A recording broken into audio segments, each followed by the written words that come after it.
So I'm Angela Oakes, the Cost of Living Crisis Project Officer, and I'm joined today by my colleague Vanessa Owens, who will be manning the chat, etc., in the background.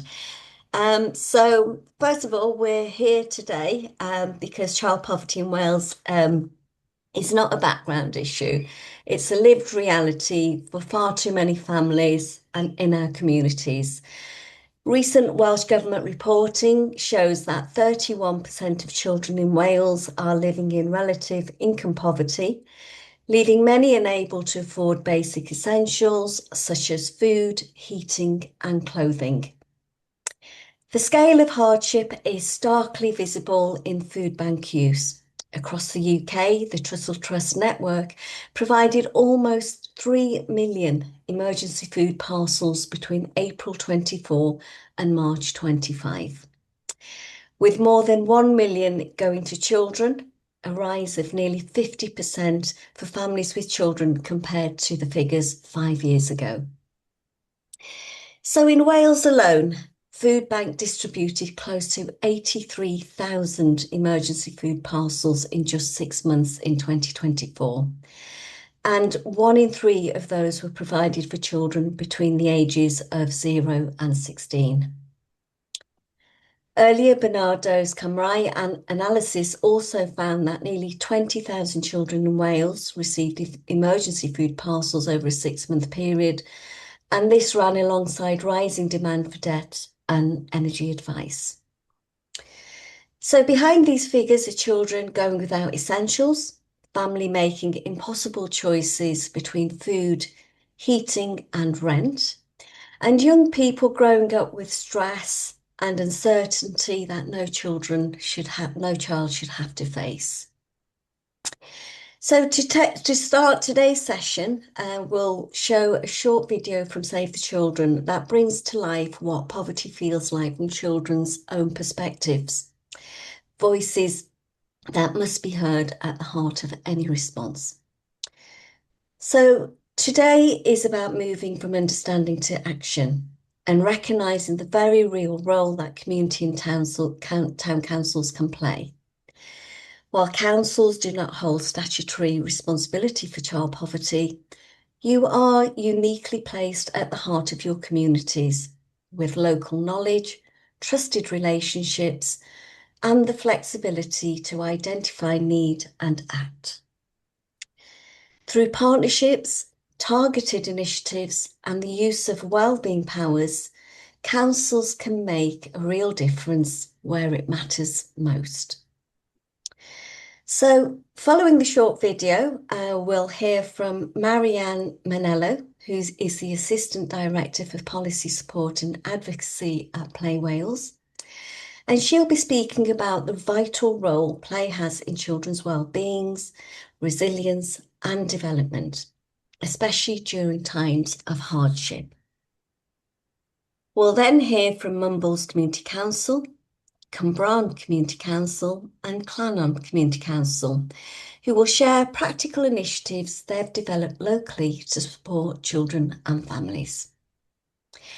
Later in the session, we'll also move into a short breakout discussion group, and this will give you the opportunity to share ideas, reflect on what you've heard, and consider practical actions you could take back to your council. There will be plenty of time for discussion and questions, and we encourage you to reflect on what you hear today in the context of your own communities.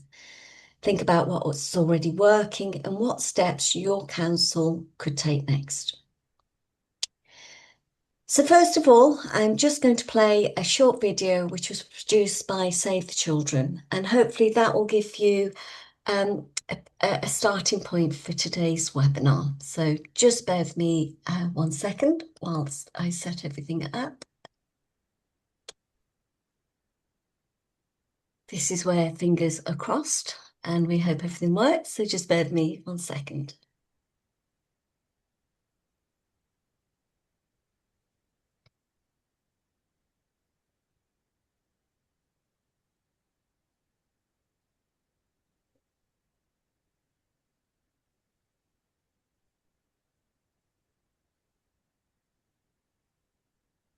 Oops.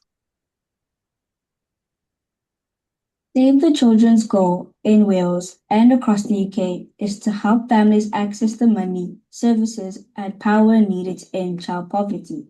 Every young person deserves equal chances in life. Listening to young people is key to improving things.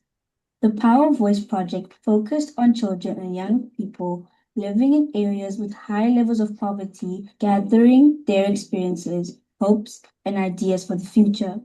Over the past year, Save the Children has worked with them to plan the project, interpret findings, and share results. This animation brings those findings to life. Young people, like me, have the right to have enough money for things like food, clothes, and essentials. We need to be happy and healthy. Families should be able to afford the things they need to make sure we can have a good life now and when we grow up. Everyone deserves to thrive.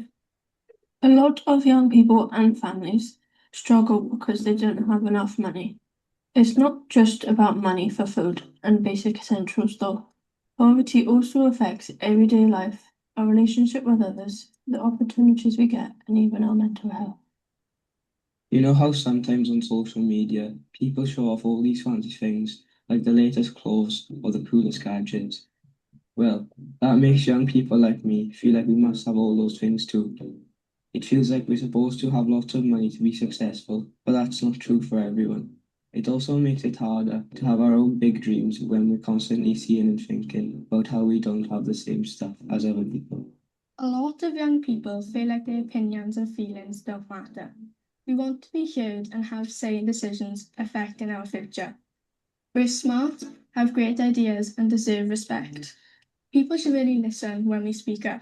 We want chances to talk to politicians and decision makers so we can share our thoughts. The choices they make impact our lives, so they should care about what we think and say. Listening to us shows respect and will help to shape a better future for everyone. Young people need places to learn, grow, and be their best. We need more safe and fun spaces like parks, sports clubs, and youth centres. There should be enough for all ages, and they should be easy for us to get to, whether at school or around the places we live. Also, having people around us who are positive role models is super important. These are the people who can give us advice, help us figure out what we want to do in life, and encourage us to keep going, no matter what challenges we face. They help guide us to make good choices and to keep us motivated. And they can help us reach our goals in the future. We also need to feel safe and supported by our families and friends. If we feel loved and supported by the people around us, it can give us more confidence to face challenges. And when we have good friends who care about us, they can make us feel emotionally safe, like we belong somewhere. They can even help us fly high, like maybe a group of friends who all have the same goals or aspirations. So to conclude, we hope adults who have our best interests at heart start listening to us more and want to help make the world better for everyone.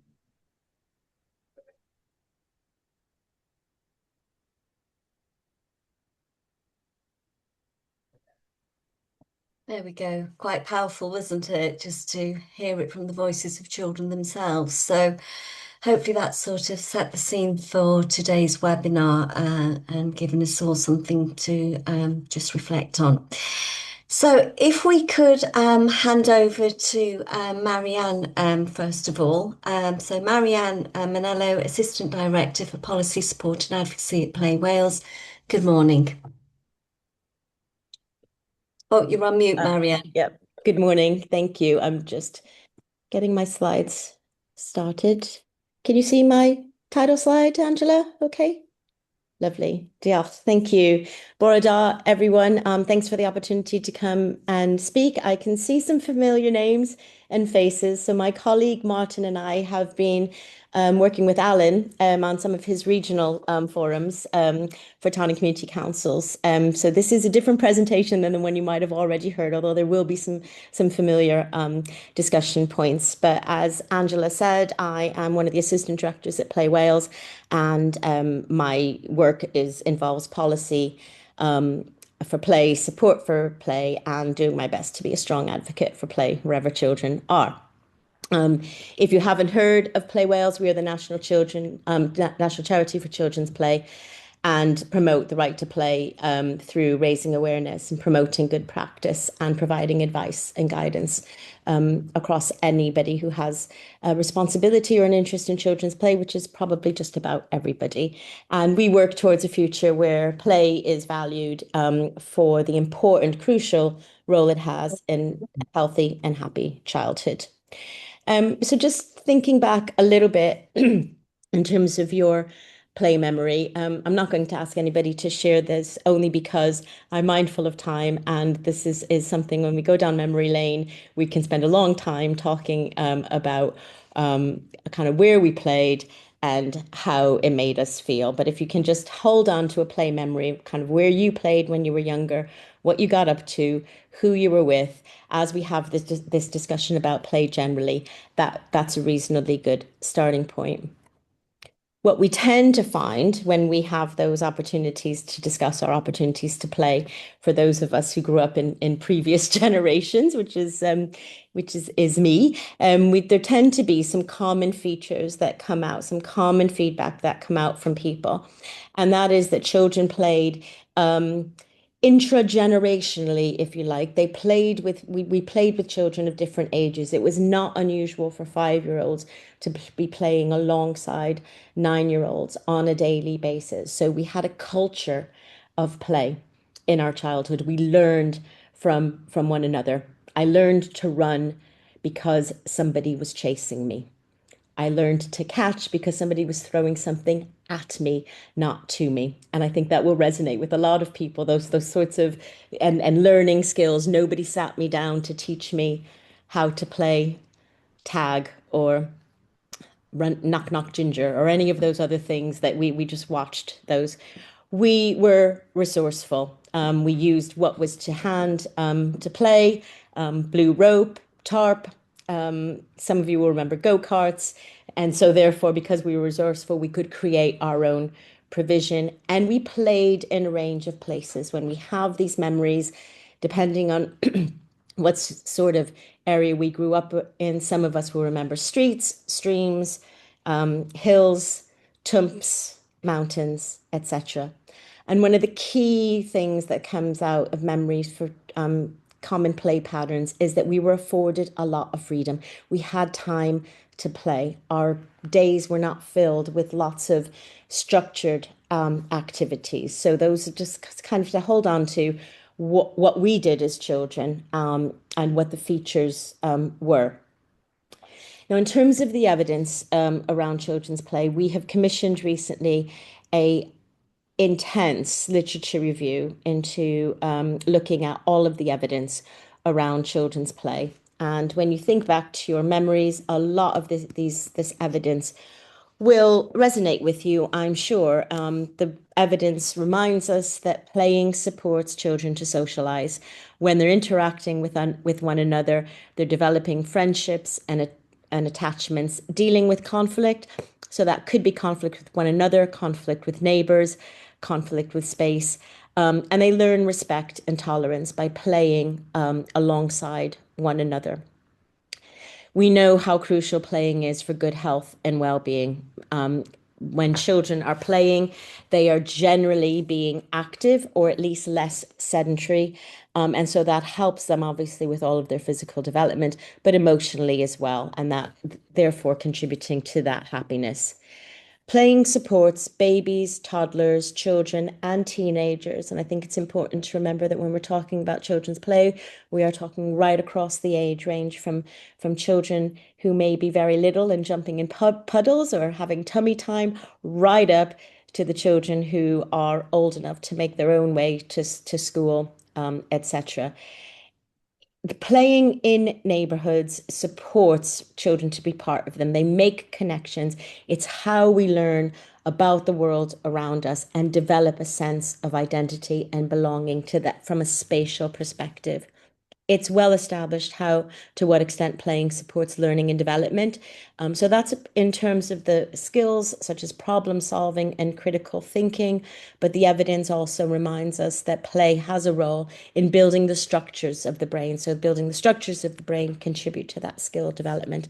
And all of that comes together nicely to contribute to resilience.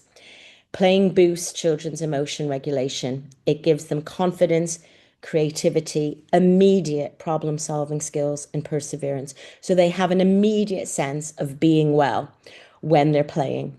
It may be, and when we think back to our memories, it wasn't so much fun when I fell down and grazed myself, or when I had conflict with somebody.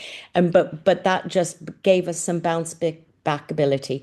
We all have everyday stress and challenges. So playing supports that back ability, if you like, through those everyday stresses. But Angela has alluded to the impact that poverty of experience has on children, or creating a sense of uncertainty. So for children that are facing particular challenges and stresses, playing is really, really important, and always has been.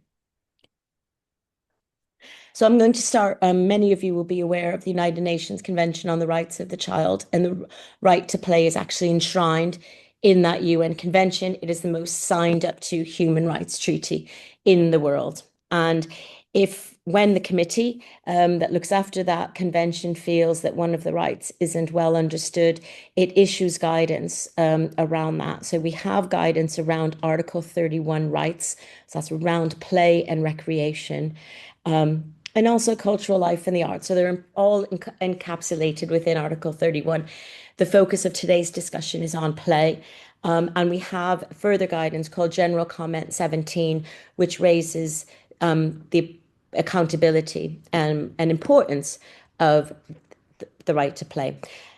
Now, that general comment gives us some really nice definitions, and the definition for play describes play as a behavior. So it's really important that we see it as a behavior that has some characteristics of fun, challenge, flexibility, non-productivity. That will probably resonate with your play memories. When you were playing, you didn't set out to looking for an award or a badge or a trophy. We know children love those, and they're an important part of childhood and sense of achievement. But when we went out to play, that wasn't our own goal. That non-productivity is really, really important aspect.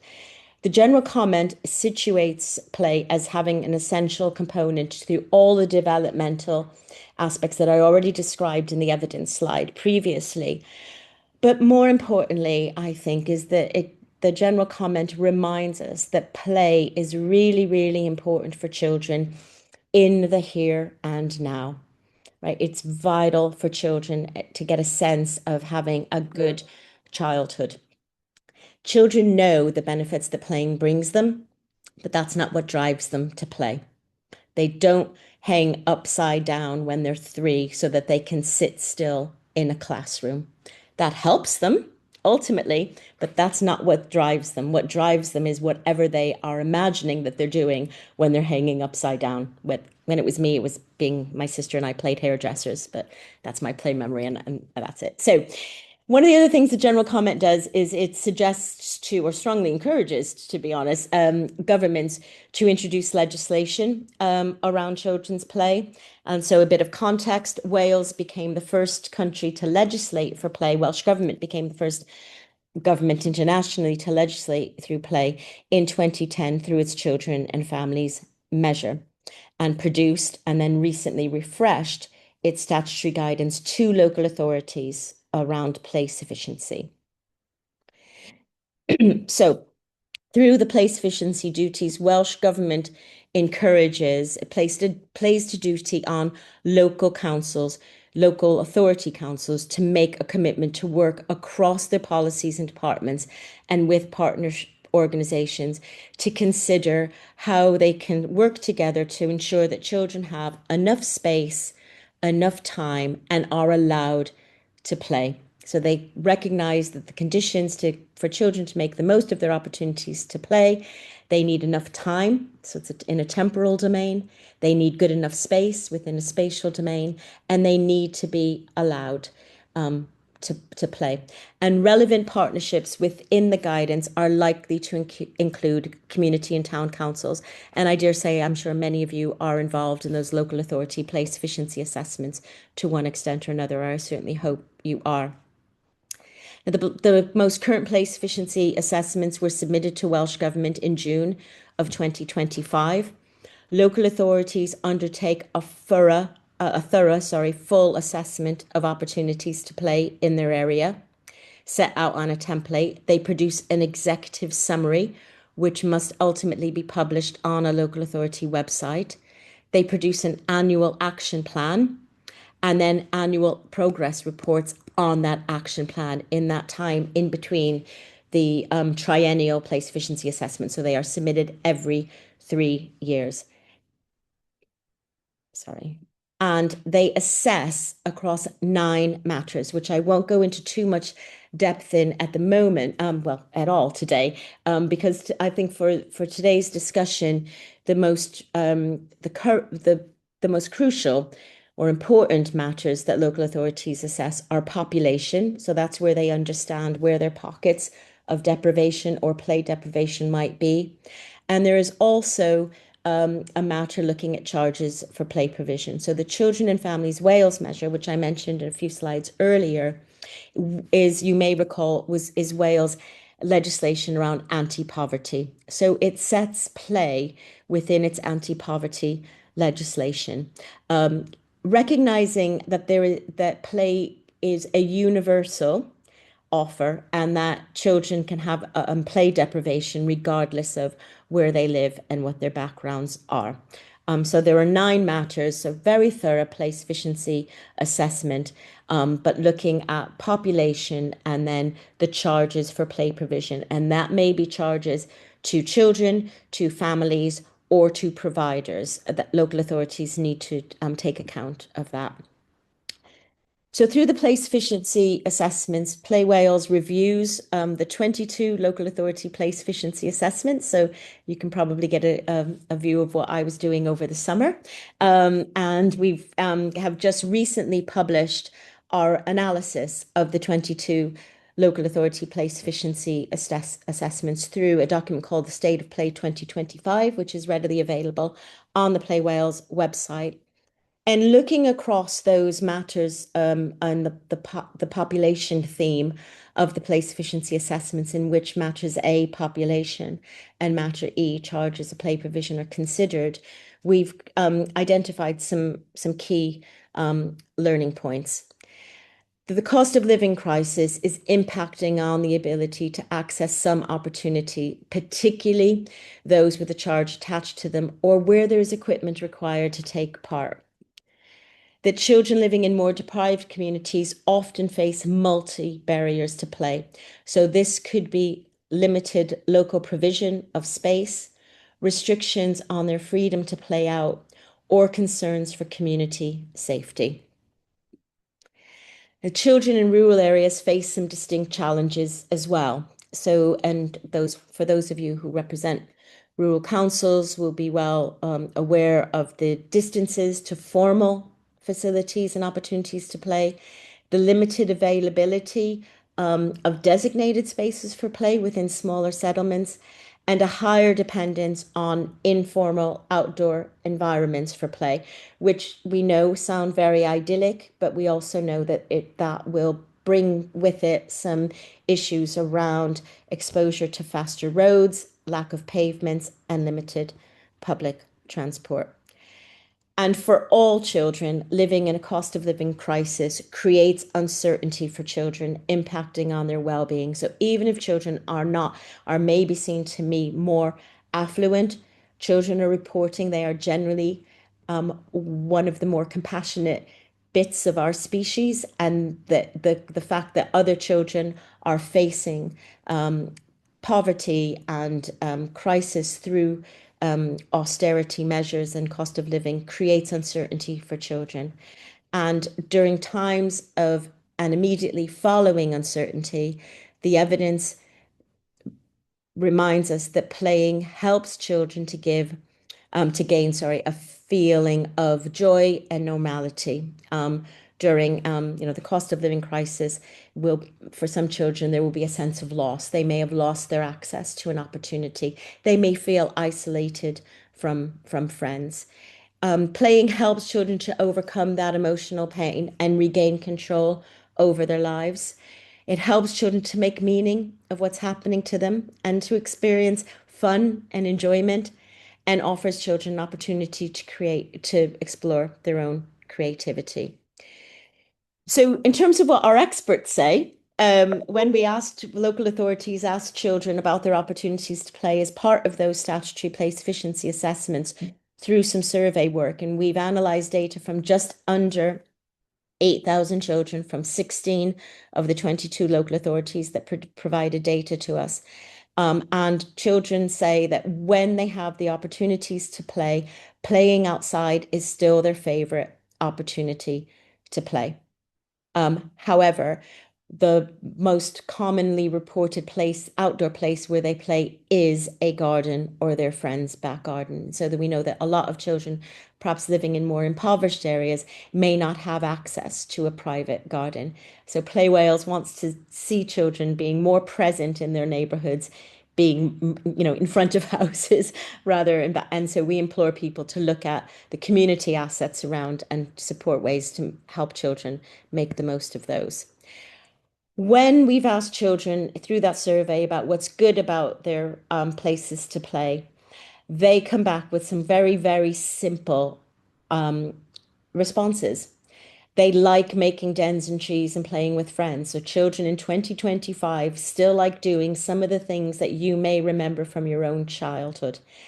They talk about having to, when they live in streets and neighborhoods with lots of children, they can go out with one another and their parents can keep an eye on them. And I remember that from my childhood, knowing that I was being watched even when I felt a sense of freedom.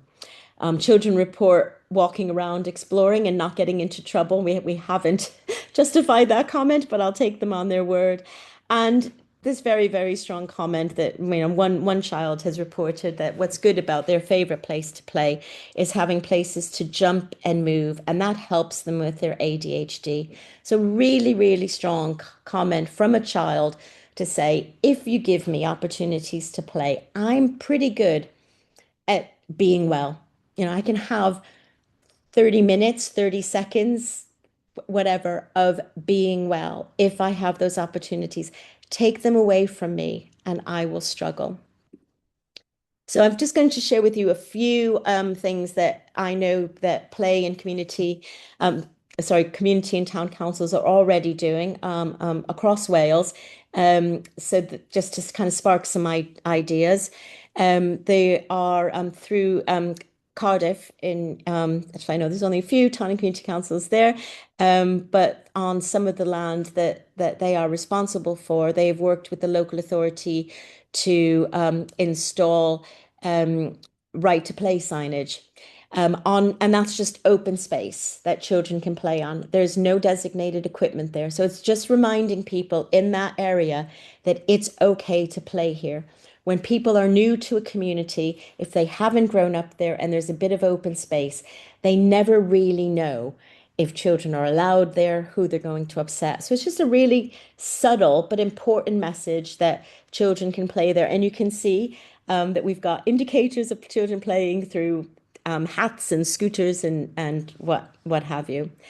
Many town and community councils engage with their local authority play teams to support play schemes, staffed play provision. So that may be either by making buildings or spaces available for play teams to visit, or by directly funding play teams. And that might be in the school holidays or in after school or weekend provision. Many councils, there is a scheme known as Buy a Day of Play, where town and community councils kind of just bought in a local play team for a particular event or a play day. Many town and community councils do something on Play Day. So it's the UK National Day of Play on the first Wednesday of every August.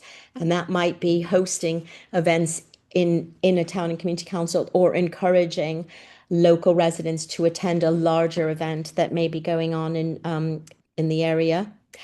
And we have some examples of where town and community councils have worked again with a local play team to house storage containers, and then working with local residents to have some stuff for play. So you'll see in this image, there's just things that we may remember playing with, den making stuff, non-prescriptive items for play. There'll be a few balls in there, but there'll be some hula hoops, some skipping ropes. Excuse me. But this is in one area where the local play team came in and supported residents to, it's a locked container, and supported residents to make use of that. And in time, volunteers came forward to kind of, if you like, to get the stuff out and put it back and look after it and just enable it in a public space in a town and community council. And there's more. We have town and community councils in a couple of local authorities in Wales that support residents through the local authority to temporarily close non-heavily trafficked roads for play. It's called play streets, which run for maybe once a month for a couple of hours a day through local authority permission. But this enables children, particularly in built-up areas, to get right outside their houses and play.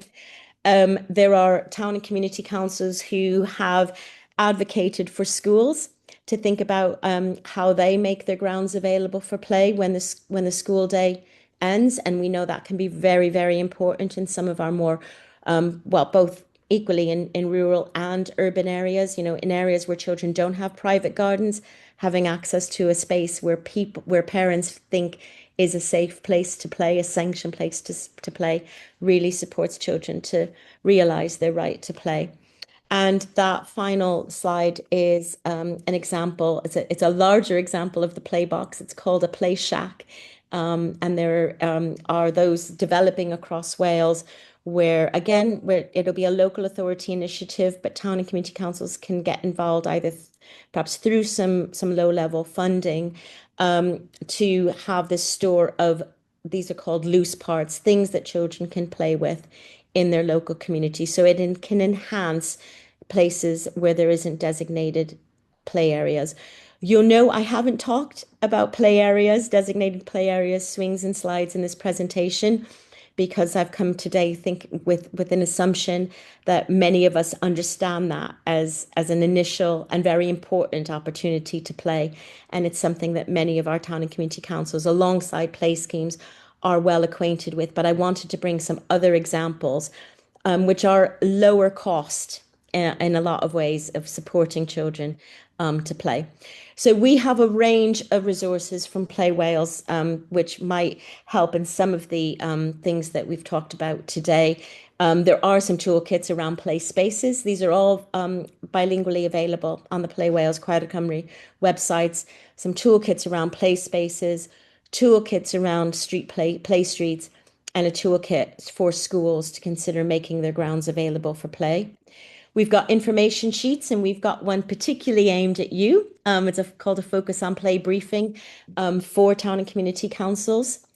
We have an information sheet around making community events playful. So if you're having a family fun day or some sort of event, there's some nice ideas there on how you can bring some low-cost ideas for play in. We've got some top tips for fundraising and top tips for celebrating Play Day, which I mentioned already. We've got some guides around play work provision. I know some town and community councils will actually organize their own play schemes. So we've got some guides around that. And we also have an endorsed course to support people who are working or volunteering in staff play provision.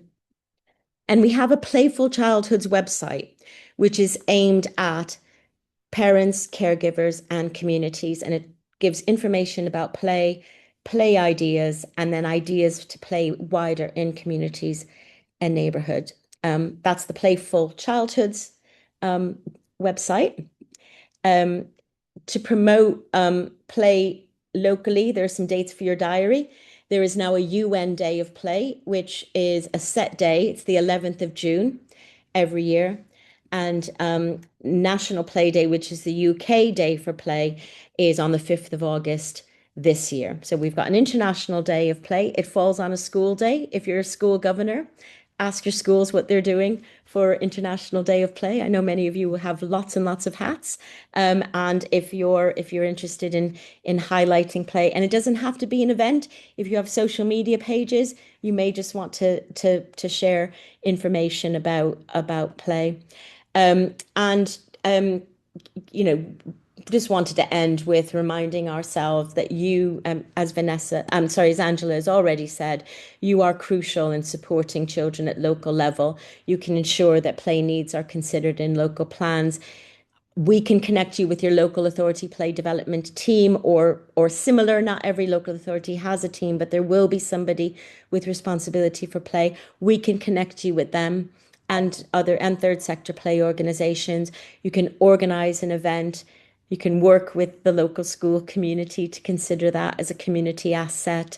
You can advocate for play wherever possible when talking to residents in meetings, when making decisions. And a great way to start advocating for play is getting people to remember their own memories of play. It really helps people to remember how important it is. And if you follow our social media pages, it's an easy click to share that information with your social media constituency. All of the information is available on those websites, Play Wales Choir Cymru and the Playful Childhoods. I'm very happy to be contacted following this event. And I thought I would just leave with a little bit of an image of what one of our favorite cartoons from our cartoonists and kind of what we think a play-friendly community looks like. Children having the opportunities and being supported to make the most of their own neighborhoods for play. It's very cost effective and immediately supports their well-being. So I'm going to stop sharing. Diolch yn fawr. Thank you. Oh, thank you, Marianne. That was just absolutely astounding to hear some of the facts and just understanding how essential play is to children, something that most of us have always taken for granted. As you explained in your earlier slides, it was just a part of growing up, whereas that luxury seems to become, more of a privilege these days than the norm. So lots of resources there, Marion, which is great for you to signpost everyone to. So we'll pop if we can pop the link up to Play Wales. Is everything available on the website there, Marianne, if councils want to tap it? So everything's available on the website. Once I finish, I'll put my camera off and I'll pop some links in. And I'll send a version of my slides as a PDF if you think that's interesting, Angela. And one of the things I've said, the Playful Childhoods website is something I think that could be really useful for councils to share. In as much as one of the things that I didn't mention in my presentation, but being mindful that when children are faced with adversity, then their parents are as well. So when parents are making those difficult decisions that you alluded to, food, school uniform, all, making decisions, it's weary and it's tiring and it's stressful. So for parents, who are stressed, finding opportunities to play and remembering those simple pleasures of play can be hard to tap into. So I think just reminding that, children can play. They don't need a lot of equipment to play. We don't need a lot of toys. Playing has become very consumer driven. And I think you're a really good network of people who can actually bring it back to basics and signpost to our Playful Childhoods website that has kind of, helpful hints for playing around the house, how to deal with the mess, how to deal with the noise. We know playing can create stress as well for parents, and supporting can. So I would really, if you're interested in how to support parents, the Playful Childhoods website is a good starting point. I'm going to stop talking now because I'm dominating. Apologies, everyone. No, not at all, Marianne. And I like the fact that you did give so many examples of low cost ideas for how we can initiate play within our communities. And just to draw another example from Conway, where I'm from, obviously we're on the seafront here, as I'm sure a lot of the community and town council around Wales are. And what they've made available is just simple bucket and spades on their beaches as well, because again, that's another cost to families who want to enjoy the beach, have a little dip in the sea, and to have those buckets and spades available. So you just come along, they're there to use, you put them back, end of the day. So again, there's just another really simple idea, which again, if you approach your local authority, I'm sure that's something they could consider providing as well, on your beaches. Okay, does anyone have any questions at all for Marianne before we move on at all? If you want to either pop something in the chat or if you wanted to raise your hand, and then we can come across to you. Any questions, anyone? No. What I will say is I can see the chat. Apologies for using the acronym for attention deficit hyperactivity disorder. That was a direct quote from a child who knows it as ADHD. So apologies for that. So. That's fine, Marianne. I think Vanessa has responded to the question in the chat there. Yeah, and that was the second. Yeah, there was another query around that as well. So thanks for answering that one for us, Marianne. Okay, so Vanessa's popped the links up for Play Wales in the chat. So if anyone wants to explore those resources further, then please do. Yeah, okay. So thanks again, Marianne, and we'll move on. So next. Do Play Wales give grants? No, so we aren't a grant giving organization, but we do have a fundraising page on our website, and when I finish, I'll turn my camera off and go and get some links and pop that in.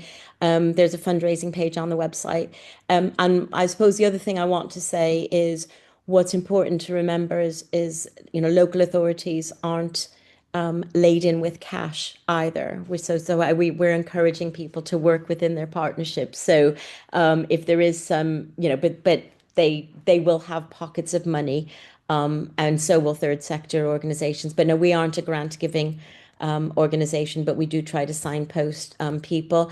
And if you are ever doing grants, fundraising activity, if you need letters of support for that, Play Wales is happy to provide that if we have a little bit of information about what you're looking to fund, and if as long as it's got a play bias, obviously, or something of recreation activities for children and teenagers, babies, toddlers, we're happy to provide a letter of support.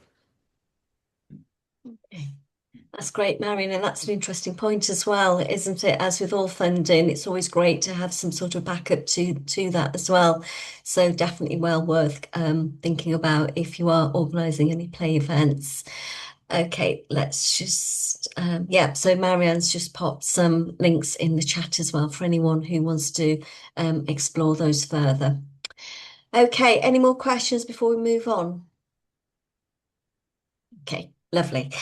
Okay, so next of all then, if we could move across to Kerry Lee, and she's the clerk at Mumbles Community Council, and they've been working really, really hard to support families in their community with children who especially are experiencing the effects of the cost of living. So good morning, Kerry. Thank you for joining us.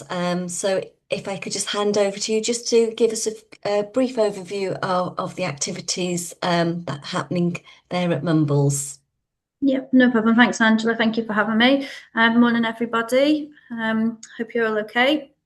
So just to give you a brief outline, I think when a lot of people think of Mumbles, they think of quite an affluent area and don't actually realise there isn't actually quite a large area of Mumbles that does suffer from deprivation, and that's an area called West Cross. So a lot of our work and families we support actually come from that area. So just to give you an example of things we do fun days in the February half term, and we also do fun days in the August in the summer.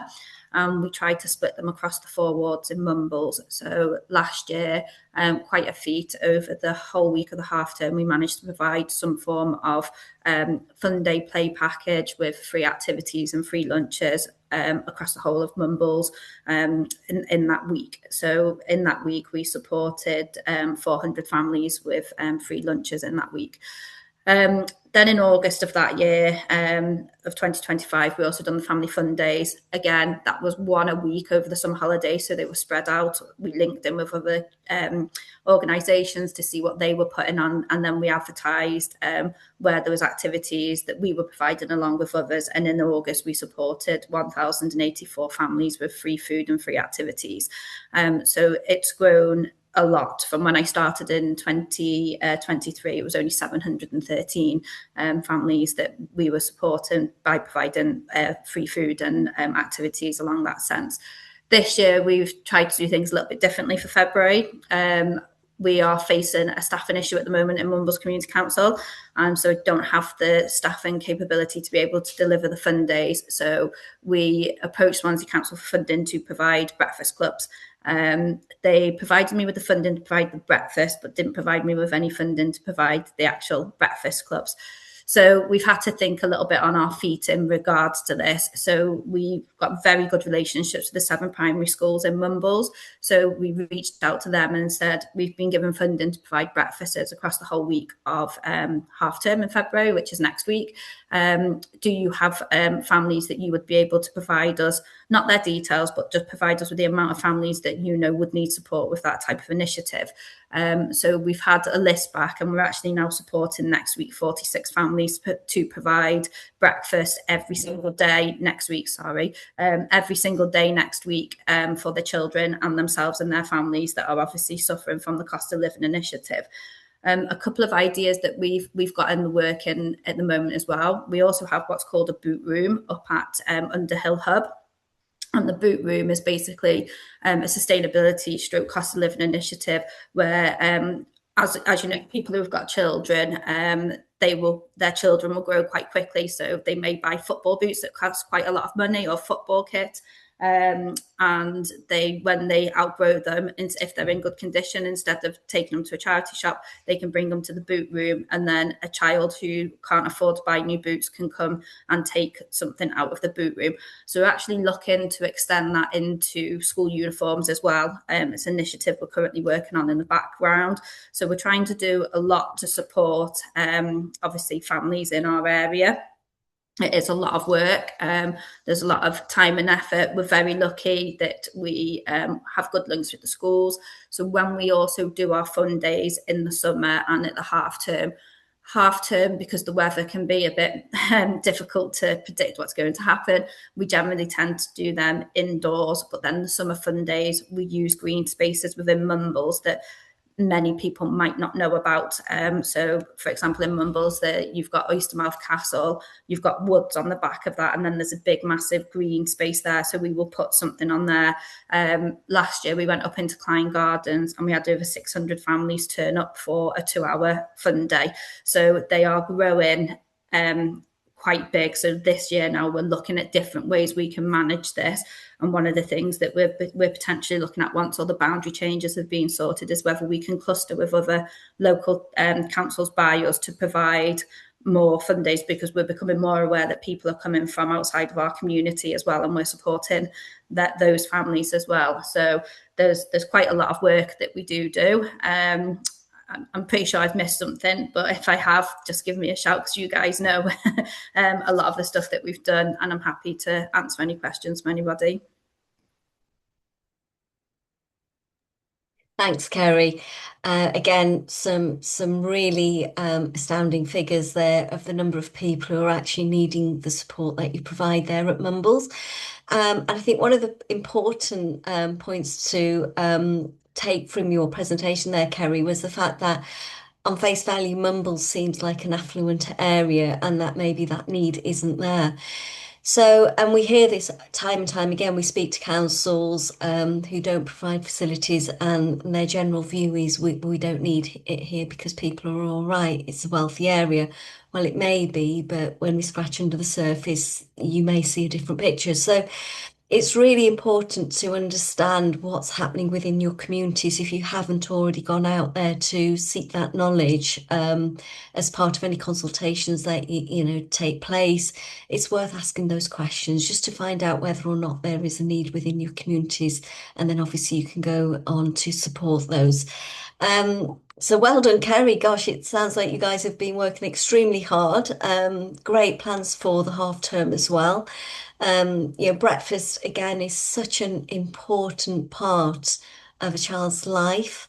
To have a good breakfast inside them is what sets them up for the day. And again, when schools are closed during those holiday periods, half terms or the summer, those poor children just absolutely go without. So if there is anything like that your community or town council can provide, then I'm sure it'd be more than welcome. So something to think about.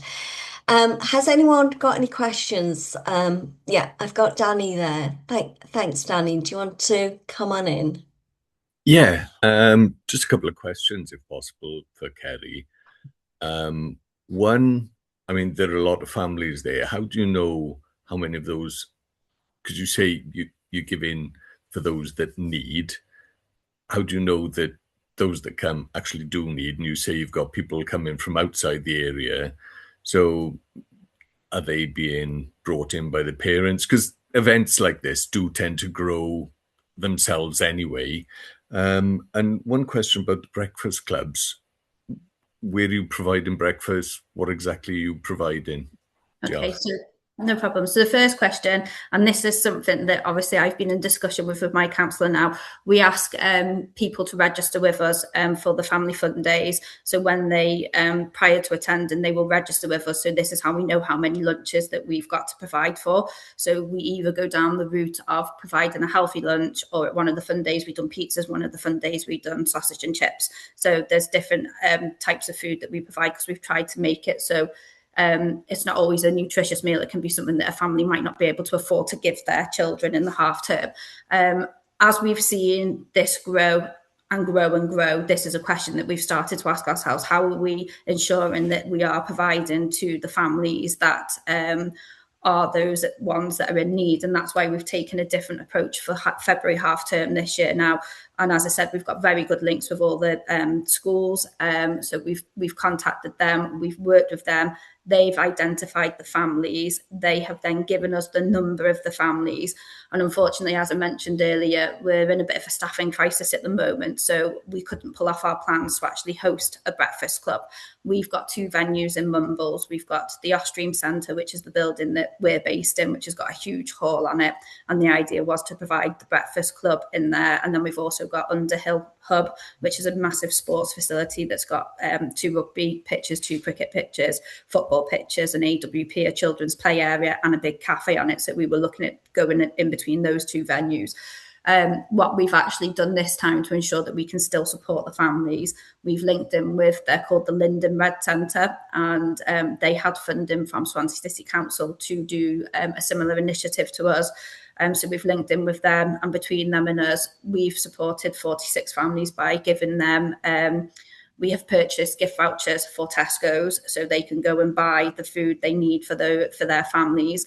They have been identified by the schools as the families that are going to be in the dire need over the February half term, and then they are being delivered tomorrow. And then the Linden Centre have also linked in with the families as well, and they've then identified some of the other families that they're going to support. So between the 2 of us working together, we're managing to provide the support going forwards. The fun days that we will do in August, we are still working out how we're going to ensure that we are actually providing to the families that do actually need. Vanessa actually came down to the February half term we've done last year in one of the schools that we work closely with, and actually done, if you were at the One Voice Wales conference last year, you might have seen the video that she played with regards to like interviewing the families and speaking to them to, say how much it supported them. But we are becoming aware now that as you mentioned, these events do grow, they do get popular, and people outside of the area do start coming in. So we're going back to the drawing board for August to ensure that we are providing to the families that do actually need them. That's great. Thanks for that, Kerry. And that's along the same lines that Merrick Lloyd Davies has also asked in the chat there. So thanks, Vanessa, for answering that query. Does that answer your question, Merrick? Can't see Merrick on the board. No. But basically, Merrick had asked the same question as well. How do you know you're supporting families who are genuinely in need there? Vanessa's also dropped the link in for the case study that she put together around Mumbles Community Council's summer event there. So if you haven't already seen that, it's well worth taking a look at as well, just to see the phenomenal work and just how much that support is appreciated within that community also. So do we have any more questions for Kerry, or are we happy to move on? No? Okay, so again, thanks, Kerry, for that overview. And it's just really encouraging to hear that you can achieve those things within your community council. It's just a case of finding out where that funding stream is and understanding how you can support that need. Yeah, so thank you for that, Kerry. Okay, so if we could next of all move across to Gareth Davies. Gareth Davies is the clerk for Cumbraen Community Council. And again, Gareth will just share with us an overview of the support that they're providing at Cumbraen. So welcome, Gareth. Diolch and bod to everybody. At Cumbraen Community Council, obviously one of the key things we do is partnership working, and one of the initial key partners is Torfaen Play and Short Break Service. So we provide them with about £90,000 a year of funding, which helps support their delivery. So they're doing things, 10 food and fun camps within schools during the summer across 9 primary and 1 secondary school. There's open access play at Cumbraen Stadium, one of the other primary schools. And there's also ongoing activity. So there's an upcoming activity, a wellbeing camp in Cumbraen Stadium. There are weekly family play sessions. And even though some of the funding for this is external, i.e. Welsh Government for things like the food and play, our extra support means that we get extra sessions in our communities. The other thing we do then is we co-fund Cumbraen Centre for Young People, which is a youth centre that runs from 7 to 25 and provides people a wide range of activity. It's in a building we own and have to pay for, so we invested in making sure that is successful and it allows them to pull in other funding. We've got a youth council because one of the things talked about is that consultation, that common sense checks some of our approaches as well. So we asked them, look, we're planning on this, what do you think? And also we're looking at plans to work with primary schools in the same way, just to run ideas past the people that it will affect. The second part really is the community support. So we have support for food banks, warm hubs, mother and toddler groups, holiday breakfast clubs, winter wellbeing funding that we pay to 7 or 8 different groups, with them having a really hyper-local focus, so they're aware of the people in need in their area. They're able to check that they need the support and making sure that the funding is going to the right people.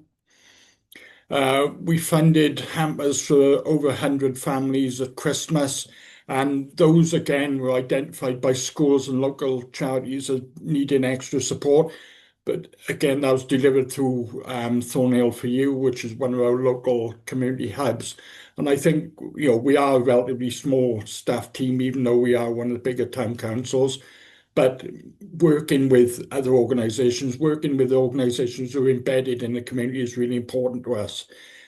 The other thing we've done, which isn't a direct support for children and young people, but does have a knock-on effect, is support for solar panels decarbonisation for the community hubs.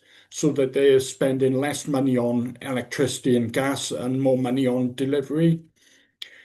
We also support CAB with co-funding and extra funds for fuel poverty payments. And again, as we previously just heard, we've got a store for donated sports kit and equipment that people can come in and take away. That hasn't been as used as we thought, so we're looking at moving that to the community hubs and to the food banks to make sure people can access it at the same time as the food support. The other thing then we do is the low-cost activities, or either no or low-cost activities. So we've got mother and daughter fitness classes, which we pay for in a couple of the community hubs. We have our big event, which is once a year in June, and we attract about 10 to 15,000 people to that. All the activities for children are free, and there's all sorts of things for them to do. We partner with play service, we partner with Cumberland Centre of Young People, we partner with the sports development team, but then we buy in things like small fairground rides for children and inflatables, and all those are free for access. We provide an event called Crowfest, which is a one-day music event, and the focus from councillors has always been making it free or cheap for local residents. So we've agreed that the £5 adult early bird tickets, £1 children tickets, but then once people are inside, all the activities are free. Last year we had mini golf, football goals, bubble blowers, arcade games that the children who came along could access for nothing. And we also then support community events. So if there's a fete or a community event in one of the smaller parts of our community, is providing a free activity there. So last year we did building nest boxes with one of the partners for schools.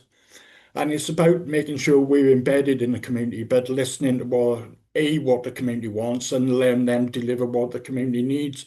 So our funding is basically bent towards trusting the people who are out there to deliver on our behalf, with our support sometimes, but appreciating that, as a larger town council, we don't always know our communities as well as the people who are working at the heart of them does. And that's it. I'm happy to take questions. There is more. I do tend to ramble on. Thank you, Gareth. Really interesting. Again, some of the initiatives that you're providing there. Fabulous. I think what's important to take from Gareth's presentation also, and Marianne also touched on this, is to maybe look at what you're already providing within your communities where there's a warm hub or where there's already a facility being provided, and how we can fit in some sort of provision to support children as well. So the warm hubs is a great idea, and I know that there's and having the boot room that not the boot room, the sports kit room there as well. So it's just how you can link things in with resources that are already being provided for your community as well. So that's really important. But again, just looking around to see who you can work with within those communities to pull together to offer that support, because a lot of councils are just too small to be able to do all of that hard work on their own. So it's looking to see who else is available within the community that you can pull that support from. But some really great examples there, Gareth. So, well done, you guys. Thank you for that. Any questions for Gareth, anyone? Marianne, was that a raised hand there? Yeah, I'm sorry. I've been using Teams all week and I can't find the raised hand on Zoom. Sorry. No, thank you for those local case studies. They're great. And you just mentioned something about, and just kind of picking up on the boot room idea. I was in the background kind of looking at pages that I can share, and mindful that it is half term coming up and we're not sure what the weather's going to be like. I was going to share a link about outdoor play. Kind of low cost ideas for parents about getting out and about in their local neighborhoods, and then just became mindful that there will be many families for whom there's one pair of shoes. there isn't a good there isn't washing machine facilities in the house to wash up after being out splashing in puddles and all of that. And so I liked the idea of the boot room, for instance, in terms, can we gather in kind of that sort, wellies and the sort of stuff that children need for incidental activities, everyday activities. That we know the cost of sporting equipment, and I think that is a huge help, and really really welcome hearing things like that. But and also we're aware of the beach boxes in lots of the coastal areas in Wales, and those are, despite a few issues of things going missing, I think most people are taking the bit, well, if it's gone missing, then somebody needs it. And, but yeah, sorry, I'm rambling on, but I think thinking about how, because that doesn't need to cost a lot of money if you have storage and you're doing something anyway, and you can pass that sort of stuff on, some sort of swap shop, or it may exist locally, and just signposting people to, we don't know what we don't know very often. I'm going to stop again, sorry. No, really valid point, Marianne. All of these things come at a cost, don't they? As a mum of two teenage kids myself, a pair of football boots don't come cheap. Even a good raincoat isn't cheap these days. So it's thinking about what other provision you can provide for that child to be able to enjoy play at any time of the year. It can't just be exclusive to the summer months. Children need to let off steam throughout the year. So as part of these swap shops, if that is something you're thinking about, is like Marianne alluded to as well, wellies, raincoats, and other things as well that would allow those things to happen. So thanks for that, Marianne. Any other thoughts, any other questions? Just say thank you, Marianne. We'll add that to our list of things we'll take in. Yeah. And that's great, Gareth, because that's the whole point of these little webinars. It's sharing ideas and learning about things that you may not have considered yourself. So that's what's really, really important, not to think that you're working in isolation, but to have a look and see what else other people are doing too within their communities. Yeah. And at your level, there's so many other people doing similar work. So I'm thinking of the libraries, that many of them will have toys and equipment to lend, some even branching out to things like, physical games to support physical items to support physical play and whatever. So it doesn't necessarily need to be that you need to do everything. It's just being that hub of information. Some of it will be a hub of stuff, because stuff is important. But very often it's, you are a font of knowledge. You can encourage people into the library to say my library is, has somehow umpty billion puzzles all of a sudden. They had some donated and took them in, and now there's just a whole table of them. So each local library is different too. And I think if people haven't set foot in one, they don't know what's on offer. So sorry, I'm really sorry. No, it's fine, Marion. It's really nice that you're chipping in and giving your perspective on the ideas that have been talked about today, so don't feel that you can't jump in. But that's great, because that's one of the resources that are becoming few and far between now, libraries. And I can't remember the last time my children went to the library, but as you say, until you have a look and see what's there, you don't know what you can be dipping into.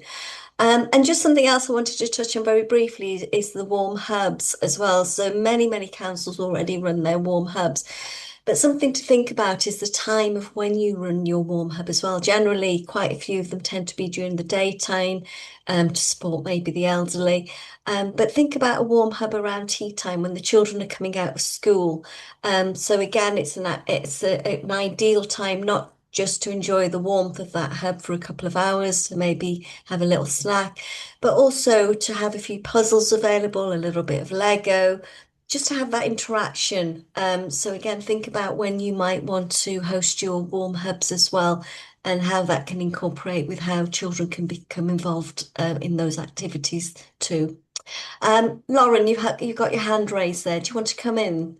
Hi, thank you. Yeah, it's just a general question, actually. I wanted to know how you are reaching these families, how you're advertising what you're doing, because we're just having a real struggle generally in our community council of how we're actually getting information out to people.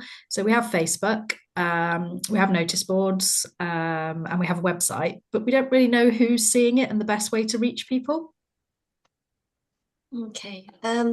Gareth, do you want to answer? Yeah, from our point of view, we do the same. We use Facebook, we use our notice boards, but we also have good relationship with local authority, which tend to advertise on our behalf if we need, if we've got an event coming up, or if we need any extra support, and also the local housing association, who do a round robin email to all their tenants every Friday, so we can Okay.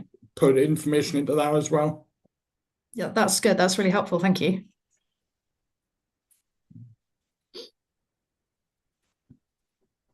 Sorry, can I just come in on that one as well? Just a suggestion. Your local schools, they've usually got a communication platform with the parents. And Okay. I know that the local schools with us are quite happy to share information. Obviously, we need to provide it bilingually to our local schools, but at least they've got direct communication and can put out your flyers and your leaflets and posters for you. That's great. Thank you. Thanks, Vanessa.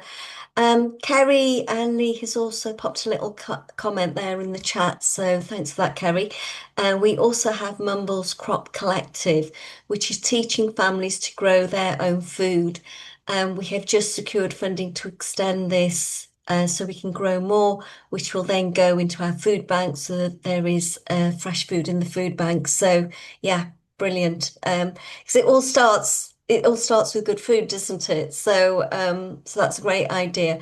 Something else just to think about as well. I know some councils have provided nutritious cooking classes as well, affordable cooking, and sometimes that's what is missing.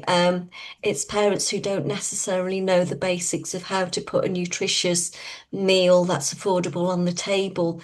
So that's maybe something else you might have a look at. I know that there are small pockets of funding for such initiatives, so that's maybe something else that you could look at exploring as well. Okay, so any more questions at all? No, nothing else in the chat there. Okay, so thank you again for that.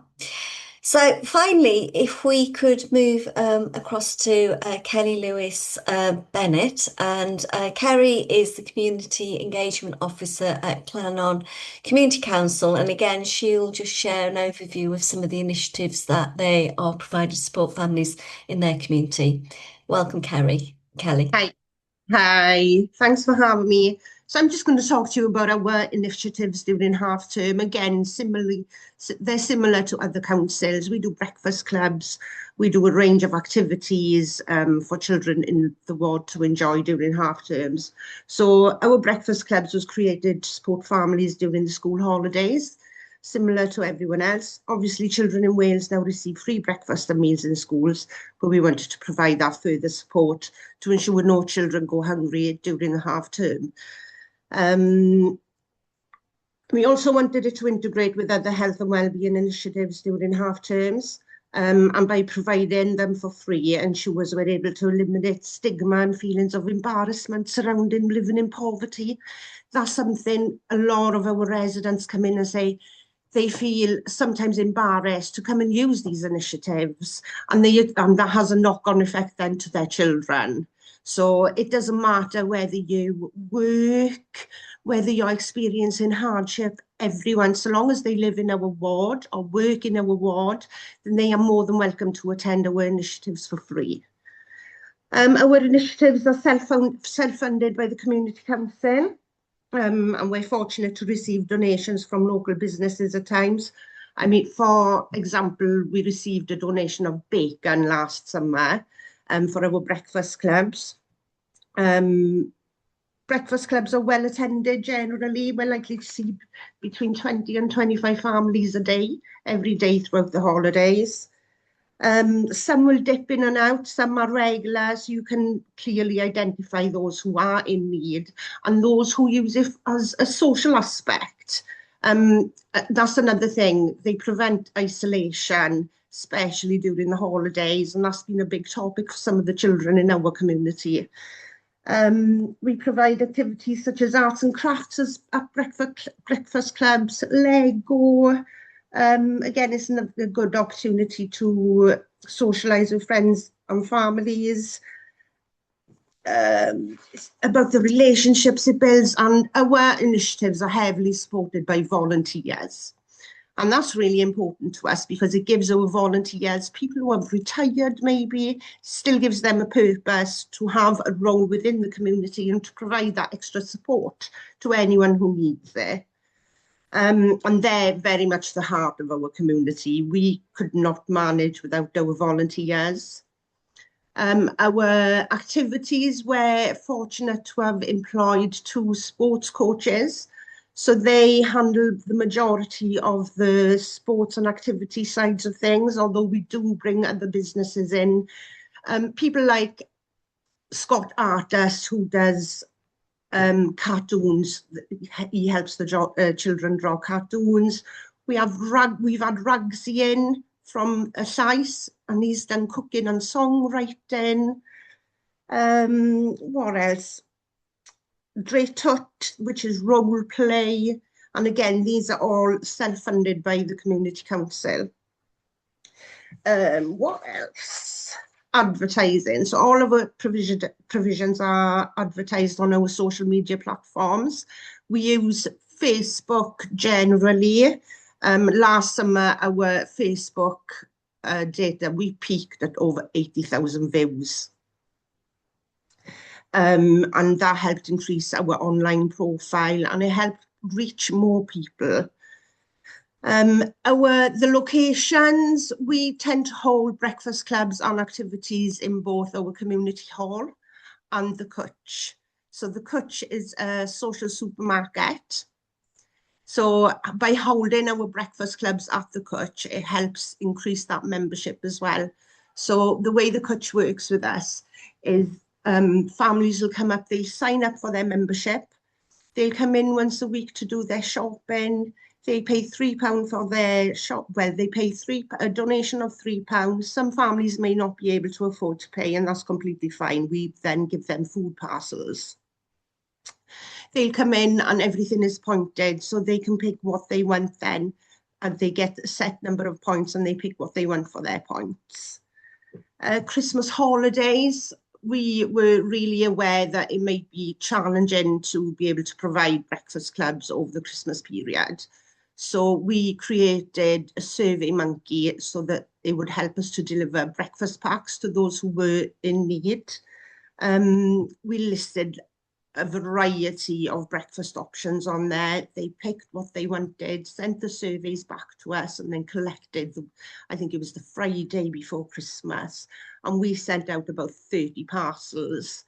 We also included selection boxes, just so that they could, parents could give their family that extra gift, their children that extra gift. What else? So the Cwtch with us, that also acts as a warm space. And that's really important, especially for the relationships we're able to build then. So like I said, our volunteers are heavily involved. I'm heavily involved. And it's a really, really good opportunity to be able to interact with families and find out what their needs are, what they're struggling with, and how we can then further support them. Sorry, I've lost all my sheets. I think that's pretty much me done, but I'm happy to take any questions. Fantastic, Kelly. Thank you so much for that. Gosh, Okay. I thought you were going to go on and on there. Oh, I could have gone on and on, but like I said, I'm happy to take questions. Yeah. And which council was the lady from? So I'm from Shannon Community Council. Which is in? Which is in, it's in Carmarthenshire. Thank you. That's okay. In terms of activities and equipment, we were supported by County Council. They borrowed us lots of different sporting equipment. We also received donations of sporting equipment as well. So that really, really helped us. And we had a vast range of activities. We did dance, we did multi-sport, we had fun boot camps. So yeah. Brilliant. Thanks for that, Kelly. I think what's really lovely as well is that you're thinking about the whole year and how you can support those families at different touch points during the year.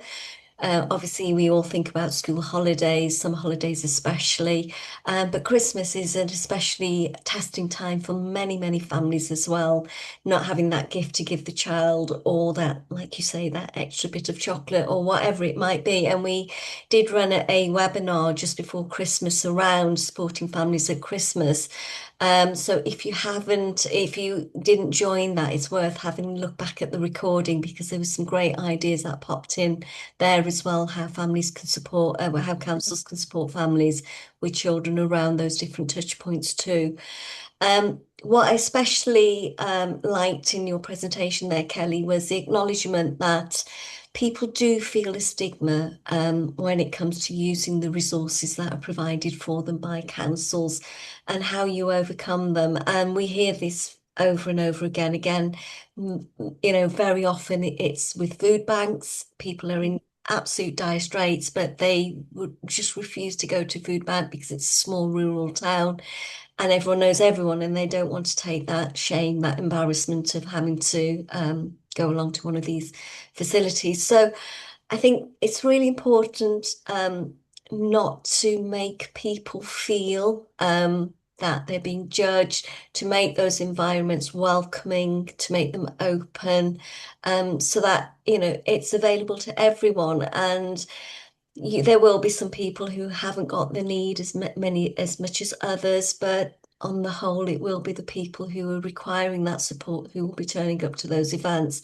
So I think that's a really important point that you raised there as well, Kelly. How do you make those initiatives that you offer as welcoming and as inclusive for everyone to come along and feel welcome? So thank you for that, Kelly.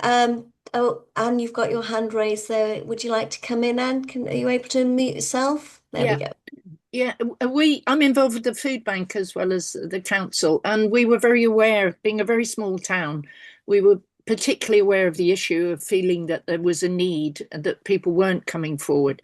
So we approached the local school and asked them if there were kids who were coming in hungry in the mornings, and they said yes, definitely. So what the food bank now does is provides the primary school with money that they buy fruit with, and we provide the secondary school with cereal bars, so that there's something they can sort of discreetly give hungry kids. I mean, cereal bars aren't great, but it's better than being hungry. So we've sort of tried to find ways like that to try and support indirectly. It's not good enough, but it's a bit. And it's important, isn't it, Anne? Because like you say, there are so many people out there who refuse to come along for that very reason, especially when they are from those smaller communities. Yeah. Okay, thanks for that, Anne. Any more questions? Any more thoughts? No? Okay, great stuff. So there's no comments in the chat either. No. Okay, so where are we now? So we're just coming up to 12 o'clock. So we have just over half an hour. But what I'd like to do is just to break into a couple of smaller groups now. And hopefully that will give you the opportunity in those two smaller groups of just chatting about some of the things that you've heard today. Any thoughts that you can bring to the table about what your communities are already doing, maybe. Just a few areas to think about, which we will pop in the chat as well. So, what are some of the challenges that children and families are facing in your community right now? What support or initiatives are already locally in place that you could maybe hook onto? Where do you see the gaps or unmet need? And what is one small practical action your council could take or explore next? So, just to really small baby steps sometimes can make a massive impact in someone's life. So hopefully those sessions went well. There was a lot of great stuff that came out of the group that I was in there. So thank you to everyone who contributed. So I'm quite happy to just run through some of the ideas and comments that we shared during our session. And then Vanessa, if you're happy to do the same with yours, is that okay? So I think one of the things that has really come out of today, which was asked by someone in our group, is how do you start off? How do you get these initiatives going? And Kerry Lee kindly jumped in with just explaining the power of networking and just finding out who out there in your community can assist you, who can offer some support, offer a room, offer some funding, some sponsorship, whatever it may be. So if you are struggling with starting out, or you've tried something and you're just thinking this is too much, that's maybe the place where you need to start. See what else is available in your community and try to get those other people involved, businesses, churches, whoever it might be, sports groups, sports facilities. Someone else mentioned that showing films and offering snacks is just another great way of entertaining children during school holidays, or maybe the odd evenings, and again around Christmas, great to show a little Christmas film. So that's another option as well. Just again, identifying need in the community. We touched on this earlier. You might think that you haven't got an issue in your area, but until you've asked the question, until you've actually taken the time to find out, you don't know what that picture looks like. So talk to your schools, talk to parents, put something out on Facebook, like you did with, was it Kelly with the Survey Monkey, put a survey out there. Find out what's going on in your community. And then we talked about some of the issues that some councils have come across with receiving fresh fruit and veg from supermarkets, that there can sometimes be restrictions on allowing councils to use that, especially if it's near sell-by date. So again, we talked about joining up with maybe allotment groups and getting parents and their children involved with working directly with Source and seeing if that's one way of providing fresh fruit and vegetables for your family. But I also shared a case study from Welshpool Town Council. They have an initiative called Give and Take that they run seasonally every year between, I think it's May and September, when you've got the fruit and veg growing season generally. And they literally put out a post on Facebook asking people to donate their surplus fruit and veg, whether that's because they've got a tree in their garden, or whether they grow food in an allotment, whatever it might be. And sometimes supermarkets are quite happy to supply food, and they literally just pitch up a little stall outside the council offices for a couple of hours on a Saturday morning, and that is free for anyone who may come along, and it's really well used. So I'll put the details of the case study in the chat, and also share that as part of the resources after the webinar. And so thank you to everyone who contributed to our group today. Vanessa, can I just hand over to you briefly, please? Yeah, thanks, Angela. I think one of the main points that sort of came out with this is this sort of assumption with councils that that they're from an affluent area and they're not getting that full picture of what is happening, and that in all communities there is an element of people who are probably struggling. And it's about trying to engage with those people. But Gareth made a really good point and has sent me some information which I can share around contacting your local authority, that they can provide data on your ward, and sort of percentages and figures and data on who's struggling, who's claiming certain benefits, and that they have got access to that information. Might not all be in the same format as Gareth is able to access it, but potentially having those conversations with your local authority, they might be able to support you in identifying, what the real community looks like. We spoke about resource, and Kelly was saying that she's made links with the local college, Sirgar. She's got in touch with the health and social course there and giving opportunities for them to come along and see what they're doing at Llannon, giving them opportunities to volunteer as well. So that's like a really good way of engaging young people to come and help deliver services as well, and giving them that volunteering opportunity. So that was quite an interesting look at that.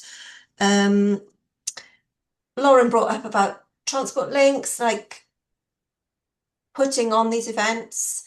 It's all well and good organising things, but how do we get the young people and the families to there if there isn't any bus services and bus routes? So we had sort of a quick sort of think around community transport, what would be available in that area.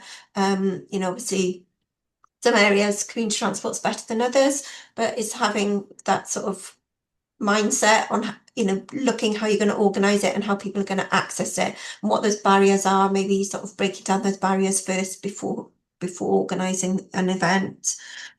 We talked quickly about the quick wins,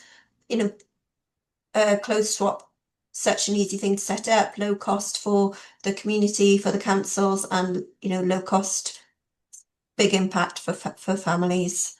Yeah, I think that was it. Brilliant. So lots of really helpful. Yeah, some great stuff there as well.